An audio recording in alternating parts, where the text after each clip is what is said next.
依家柏龍咧兩房啊，望港鐵站方向453尺11樓，做緊659萬。如果你要優質啲嘅，梗廚509尺咧，做緊780萬，咁係6樓。呢邊係錦上路柏龍聽日會賣嘅單位。如果覺得有用咧，可以幫忙訂閱同埋點讚啦。如果淨係睇價錢嘅，咁可以睇呢間461尺咧，做緊617萬。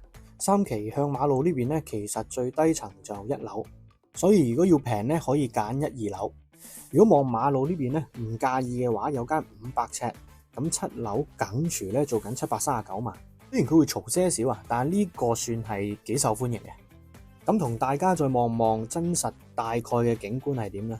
其實就主要係馬路咯，但如果你話高層少少咧，其實都望到幾靚山景嘅。至於之前大家最留意嘅啲墳景咧，呢邊比較少啲，因為已經係最遠嘅一期。講翻價錢方面咧，今次開價都算係平啦，市場上，因為佢係留花期比較長啲，去到27年嘅4月，同埋都睇到咧基座比較高少少。因為下面咧係巴士總站，你見到對面其實有啲巴士站咧，佢嚟緊會搬落去我哋下邊，之後停車場嗰個位咧就會起商場，咁嚟緊都會有啲住宅喺上邊。